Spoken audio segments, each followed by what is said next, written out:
ओम नमो भगवते वासुदेवाय। ओम नमो भगवते वासुदेवाय। ओम नमो भगवते वासुदेवाय। ओम नमो भगवते वासुदेवाय। ओम नमो भगवते वासुदेवाय। ओम नमो भगवते वासुदेवाय। नारायणं नमस्कृतं नारायणं नमस्कृतं नरं चैव नरोत्तमं देवीं सरस्वतीं व्यासं ततो जयमुदीरयेत्। नमस्ते प्रायेषु भद्रेषु नित्यं भागवत सेवया भगवती उत्तम श्लोके भक्तिर्भवति नैष्ठिकी। ग्रंथराज श्री भागवतम की जय। स्कंद 4 अध्याय 12 और श्लोक नंबर 45। ध्रुव महाराज का श्री भगवान के धाम वापस जाना। धन्यम धन देने वाला, यश स्वयं ख्याति देने वाला, आयु स्वयं आयु बढ़ाने वाला, पुष्यम पवित्र, सवस्ति अयनम कल्याण उत्पन्न करने वाला, महत महान, स्वर्गयम स्वर्ग प्राप्त कराने वाला, रोगयम या ध्रुवलोक, सोमन स्वयं मन को भाने वाला, परसस्यम यशस्वी, अगमर्षणम समस्त पापों का नाश करने वाला।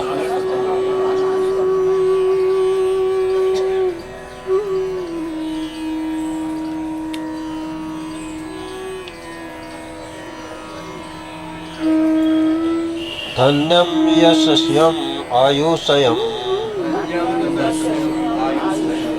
पोष्यम सवस्ति आयनम महत् स्वर्गयम द्रौम्यम सौमनस्यम प्रशस्यम अगमर्षणम।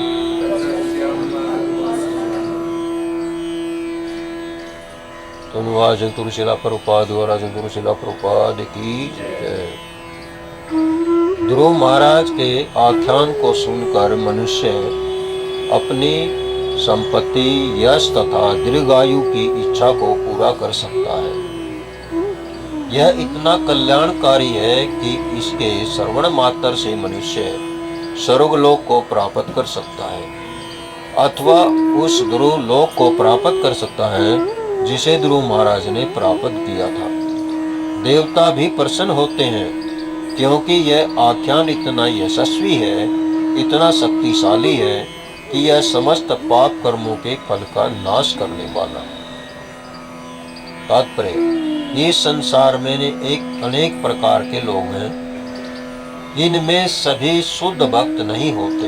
कुछ कर्मी हैं जो प्रचुर संपत्ति की कामना करते हैं, कुछ ऐसे भी लोग हैं जो केवल यश चाहते हैं, कुछ स्वर्ग लोक को या ध्रुवलोक को जाना चाहते हैं और कुछ देवताओं को प्रसन्न करके भौतिक लाभ उठाना चाहते हैं। श्री मैत्रेय मुनि ने यहाँ पर सबको ध्रुव महाराज का आख्यान सुनने की संस्तुति की है जिससे वे वांछित लक्ष्य प्राप्त कर सके। यह संस्तुति की जाती है कि भक्तों, एकाम कर्मियों, सर्वकाम तथा ज्ञानियों मोक्ष काम को श्री भगवान की पूजा करनी चाहिए जिससे उन्हें वांछित जीवन लक्ष्य प्राप्त हो सके। इसी प्रकार यदि कोई श्री भगवान के भक्त के कार्यकलापों के विषय में सुनता है तो उसे भी वही फल मिलेगा। श्री भगवान तथा उनके परम भक्तों के कार्यों तथा आचरण में कोई अंतर नहीं होता। जो भक्त कोई भी जब कार्य करेगा तो उसका तो उद्देश्य ही रहता है कि भगवान को प्रसन्न करना। तो इधर उधर की बातें नहीं करता। तो मुख्य उद्देश्य यही होता है कि जब भगवान के भक्त कहीं पर बैठे हो, चाहे वृंदावन हो, ये उद्देश्य नहीं होना चाहिए जी जाकर के हम घूम करके सारे मंदिरों के दर्शन करें। अच्छा ये है कि जहाँ पर भी कीर्तन होता हो और वैष्णव बैठे हो उनके बीच में बैठ करके कीर्तन या भजन किया जाए। श्लोक नंबर 46। श्रुत्वा सुनकर एतत् यह श्रद्धा से अभीक्षणम बारंबार अच्युत श्री भगवान को प्रिय चेष्टितम कार्यकलाप भावेक उत्पन्न करता है। भक्ति भगवती श्री भगवान यया जिससे सयात हो सके कलेश कष्टों का संज्ञा पूर्ण विनाश। धन्यवाद जगतगुरु शिला प्रभुपाद और जगतगुरु शिला प्रभुपाद की। जो भी ध्रुव महाराज के आख्यान को सुनता है और श्रद्धा था भक्ति के साथ उनके शुद्ध चरित्र को समझने का बारंबार प्रयास करता है, वह शुद्ध भक्ति में सत्य को प्राप्त करता है और शुद्ध भक्ति संपन्न करता है। ऐसे कार्यों से मनुष्य भौतिक जीवन के तीनों तापों को नष्ट कर सकता है। यहाँ पर अच्युत प्रिय शब्द अत्यंत महत्वपूर्ण है। ध्रुव महाराज का चरित्र तथा यश महान है, क्योंकि ध्रुव महाराज अच्युत तो अत्यंत प्रिय है। अच्युत यानी भगवान, भगवान का नाम ही है ये। अच्युत को अत्यंत प्रिय है। जिस प्रकार परम भगवान के लीलाओं तथा कार्यकलापों को सुनना सुखद लगता है, उसी प्रकार जो परम पुरुष को प्रिय है ऐसे उनके भक्तों के विषय में सुनना भी सुखद और सामर्थ्यशाली है। यदि कोई इस अध्याय को पढ़कर और सुनकर ध्रुव महाराज के विषय में बारंबार पढ़े तो उसे इच्छा अनुसार जीवन की सर्वोत्तम सिद्धि प्राप्त हो सकती है। और सबसे मुख्य बात तो यह है कि उसे एक महान भगत बनने का अवसर प्राप्त होता है। महान भगत होने का अर्थ है भौतिक जीवन की समस्त दुखद अवस्थाओं का अंत, कि किसी प्रकार का कोई दुख नहीं रहता है। और घरों में तो अनेक प्रकार के दुख हैं। सास बहू के साथ लड़ रही है और बहू सास के साथ लड़ रही है। आज मैं सुबह आता ये देख रहा था कि दोनों का आपस में खूब लड़ाई झगड़ा हो रहा था। तो इसमें भी एक कहावत है, गुरु महाराज बहुत सुंदर उदाहरण दिया करते थे कि एक बार क्या हुआ कि घर के अंदर एक औरत बहुत क्लेश करती थी और उस पिता को पता था कि इस लड़की का स्वभाव का मेरी का तो बहुत ज्यादा गर्म है। तो वो एक बहुत लड़ झगड़ करके वो घर में आ गई कि पिताजी मेरे को ऐसी दवाई दे दे कि मैं मतलब वो पुड़िया उसको रोज खाने में मिला दूं और 2-3 महीने के बाद उसका अंत हो जाए। तो बाप ने भी सोचा भाई आप ऐसे तो मानना कि नहीं, तो जहर खाकर खुद मरेगी। नहीं बोली नहीं मैं जहर खाकर यही मर जाऊं। बाप का था दवाइयों का काम। उसने क्या करा, मिठाई सोडने की उसको 50 पुड़िया बना के दे दी। बोले रोज ये एक पुड़िया उसका खाना में सब्जी में मिला के दे जा। अरे काम जरूर करिए, इनको ध्यान करके उसकी इतना सेवा करनी है, खूब उसके चरण दबाने हैं और खूब सेवा करनी है। वो थोड़ा बहुत जाकर दूसरी औरतों के पास बैठ कर उसकी बुराई कर दिया करती। अब वो जाती थी न बोली मेरी बहू तो इतनी अच्छी है, मेरे रोज चरण दबाती है और मेरी इतनी सेवा करती है। उसने इतनी सोच साइज का उसका जो सामान था सोने जेवलर सारे उसको पकड़ा दी। बोली मैं क्या करूंगी इनका, पकड़ उसको दे दी और सारा उसको मिल गया और इतनी प्रसन्न होगी और जाकर अपने बाप के पास बोली कि बाबू मेरा तो इतना दुख मन जो है कि मैंने आपने जो पुड़िया दी थी मेरी सासू तो घनी अच्छी है। बोले मैं कौन सा कम था, मैंने तो सोडे की पुड़िया दी थी, मैंने पता था तेरे स्वभाव का। तो घर का अंत भी करना बहुत अच्छा तरीका होता है कि समझा बुझा के एक दूसरे के साथ मिलकर जब रहोगे तो स्वरूप बन जाता है। ये ध्रुव महाराज का उदाहरण कैसा है, ये ऐसा है। क्यों, सुमाता जो थी उनकी सुरुचि भी माता जिसको बोलते हैं, तो वो क्या थी, बैर द्वेष तो करा था उन्होंने, और वो तो बच्चा था, बच्चे ने अपने गले पे लगा ली इस बात को। और 5 वर्ष का बच्चा इसलिए कहते हैं कि जो मन में धार लेता है ना उसको बड़ा जिद्दी होता है, उसको करके दिखा। माँ ने कह दिया कि जंगल में जाओ तपस्या करो, भगवान को प्राप्त करो। तो जो मन में कठिन इतनी तपस्या लेकर के जो कार्य किया जाता है ये कोई साधारण नहीं है। वैसे तो हम हर रोज कहते हैं, जप करते हैं, कहते हैं प्रभु जी जप करो जप करो, फिर गुरु धारण करने की क्या जरूरत है? जब तो गुरु भी वही देता है, उससे क्या बढ़ जाती है, हमारी शक्ति बढ़ जाती है गुरु के प्रति। और गुरु कहता है फिर उस शक्ति को लेकर के हम उस जप को करते हैं तो वो जप धीरे धीरे धीरे हमारे को शक्ति देता है और शुद्ध होता हुआ चला जाता है, और हमारे को फिर गुरु का ऐसा माध्यम बन जाता है कि गुरु ले जाता है फिर। हाँ। तो ये बहुत जरूरी है कि बैठ करके हम इसको रूटीन में करें और इसको जीवन में उतारें। ये अनेक कथाएं इसमें, सबसे मुख्य उद्देश्य से पहले भी कथाएं बहुत आई है। कुंती महारानी की जो कथाई है वो भी बड़ी विशेष है। भीष्म पिता का जो वर्णन आया वो भी बड़ा विशेष है। ध्रुव महाराज का आया वो भी बड़ा विशेष है। अगले 5-6 अध्यायों में जो आएगा प्रहलाद महाराज का वो भी बड़ा विशेष है। तो इस प्रकार इनको बार बार स्मरण कर करके हम अपने जीवन को सफल बनाएं। श्रीमद् भागवतम की जय हो।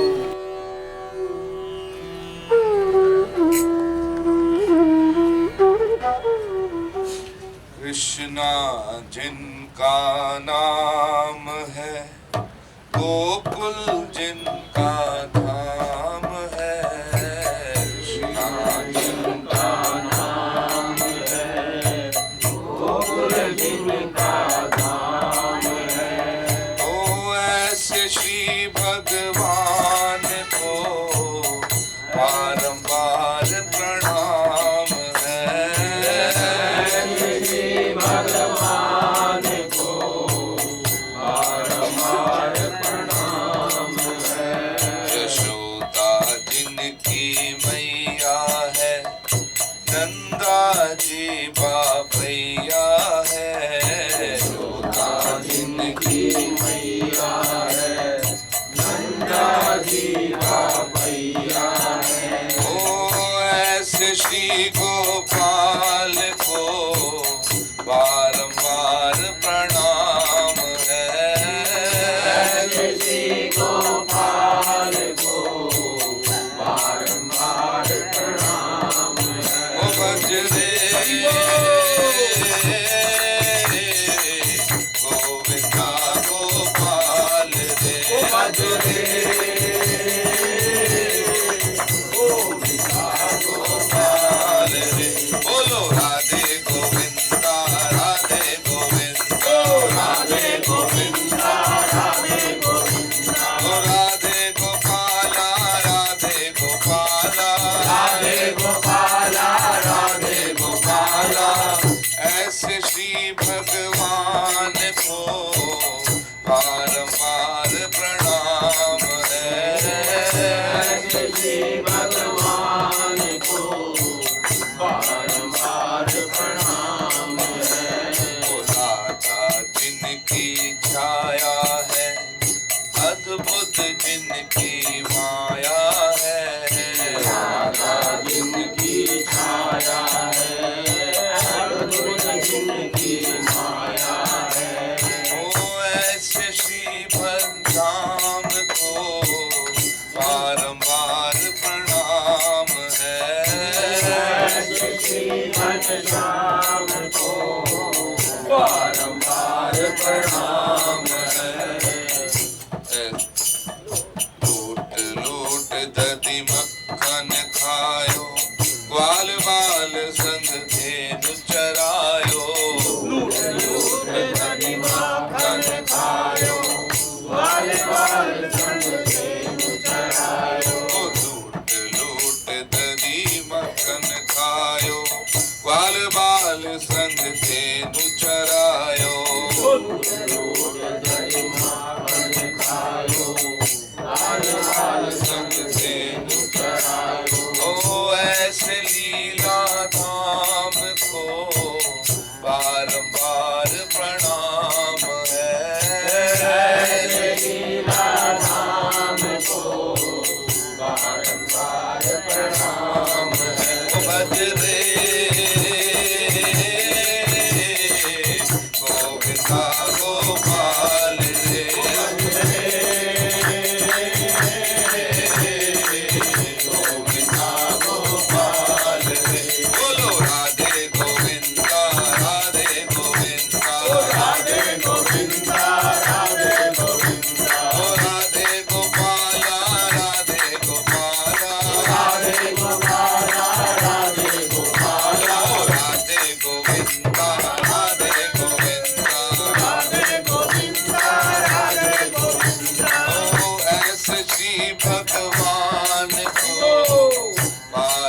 की लाज बचायो, ग्रह से गज को बंद छुड़ायो। की लाज बचायो, ग्रह से गज को बंद छुड़ायो। ऐसे कृपा